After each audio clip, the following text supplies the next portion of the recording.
arrived in our nation's capital from near and far. Philadelphia, Pennsylvania. Charleston, South Carolina. From Ferguson, Missouri. New York. I can't breathe. But these demonstrators were united by their collective disappointment with the grand jury decisions in the Michael Brown and Eric Garner cases. Patricia Spleen and her sons traveled from Long Island to D.C. to have their voices heard. I want my kids to understand that the racism has to end, and it has to start with them. If I can make a difference now, that means in the future my kids and myself will have a better life. These demonstrators were united in their collective disappointment in a justice system they feel is broken. We vote, we win! Amadou Diallo's mother, Kadiatu, was also among the tens of thousands who gathered. Today I'm coming to lend my voice, and once again, hope that it will be the end. No justice! No peace! Demonstrators marched past an inscription of the First Amendment as they exercised their own right to peacefully assemble.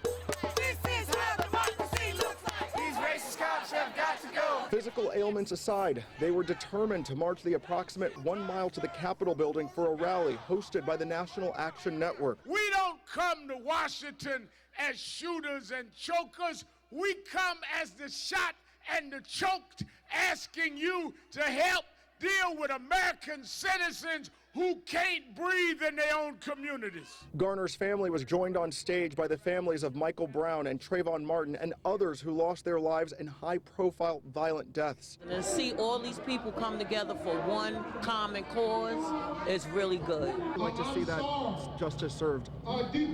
Everyone who had anything to do with my son's death that day to stand accountable. And until that happens, We will come here as many times as it takes. The massive fire sent flames shooting through 2 Broadway buildings, destroying homes and businesses. And all of a sudden I saw the flames shooting up in the air. But on the ground, freezing temperatures covering hydrants and streets in ice, making an already tough job that much harder for firefighters battling the flames for nearly 4 hours. I can't tell you how many guys went down on the ice. There's black ice pretty much everywhere. On top of that, heavy winds driving the flames turned the fire into an inferno, threatening to overtake a 3rd building as firefighters searched for possible victims. Crews went to the interior because there was a report of 2 possible kids trapped inside. One of our firefighters got trapped on the 3rd floor. Fortunately, was able to get out the top. The kids were accounted for and everyone had already made it out safe, but we found this woman sobbing, not for the home she'd lost, but for her dog she believed had died in the fire. My dog is inside, yes. But 2 hours later, a heartwarming reunion. Hey baby, give me the kiss. Firefighters pulled 5-year-old Millie from the flames, placing the miniature poodle back in the arms of her grateful family. Happy that she's alive. Down the drain, down the street, and out of service. A citywide water outage brought a dry Sunday to all of Hoboken and parts of Jersey City. The water was almost up to the restaurant. Jack's Cabin had the closest water view. The restaurant and bar was closed for brunch. For football, it's crazy, so we missed out on a huge brunch this morning, which is devastating. In downtown Hoboken, signs filled windows letting folks know no water meant no bathrooms. Lack of H2O meant lack of food to serve. Some made adjustments to stay open, like Stacks, where food was served on paper plates with plasticware. No water meant no dishwasher. You would never know until you went without it. Things like coffee. You can't make coffee without water. You know, doing dishes, things such as that nature. Washing things, washing your hands. Water trucks were set up at different spots around the city, providing bottled water to neighbors. I came back today morning and I realized that water is out today, so I'm like, okay, just let's go to a fancy restaurant bar. The water was restored around 3 Sunday afternoon with a boil water advisory put in place. Crews worked to get the main closed, the pressure back, and the streets dry. Hopefully it should come, things should fix by tomorrow and should be fine. He started with a profanity-laced tirade, then picked up a garbage can, with threats to launch it at our news crew if we didn't stop recording on a public street. Me. Do you understand me?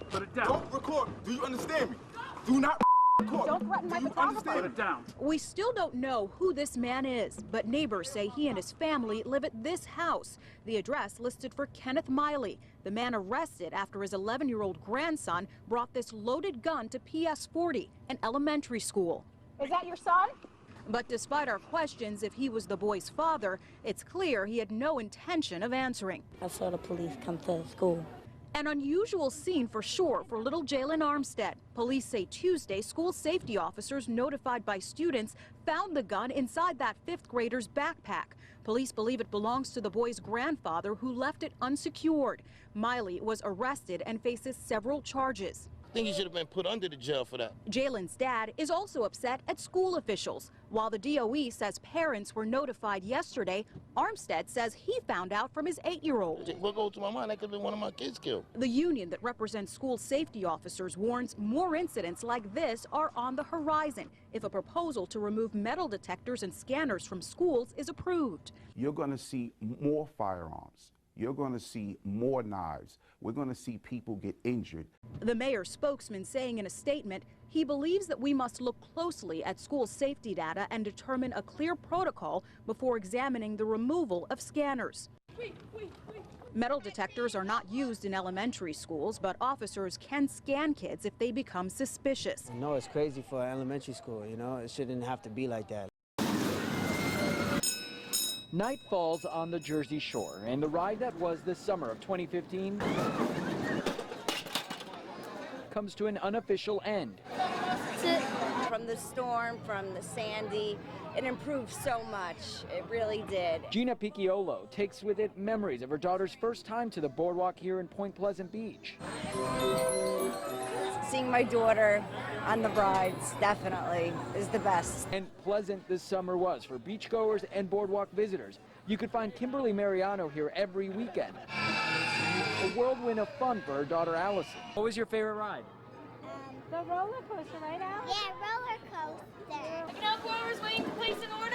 Businesses along the beach saw the uptick as well. 3 cheeseburgers. The folks with Jenkinson's Pavilion say foot traffic has been booming and steady. I've been doing this 36 years, and we never saw weather like we had last year. And we all, at the end of the year, said, could never do better than that. This year blew it away weather-wise. About 30 million travelers hit the road this Labor Day weekend. Cheaper gas prices helped put more cars on the highway, according to AAA.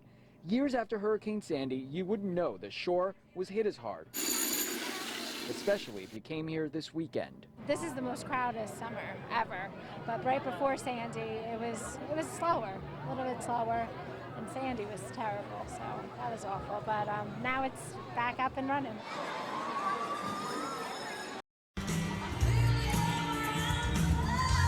There was Miley Melissa Macklemore, but no one shined brighter at midnight than that iconic crystal ball.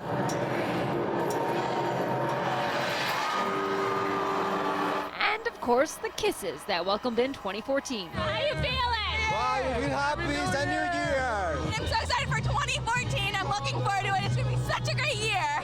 And who could forget about all the confetti, well wishes written on several pieces of them, like health and happiness for 2014. It is out of this world. I'm still trying to convince myself that I'm in America. We just had to be here.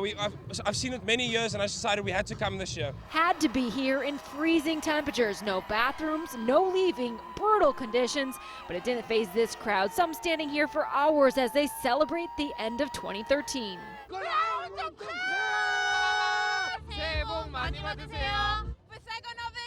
Happy New Year from a diverse crowd of more than 1 million, and when they left Times Square,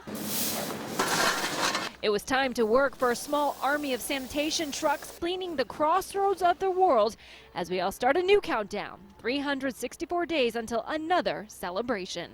In Times Square, I'm Bryn Gingras, Today New York.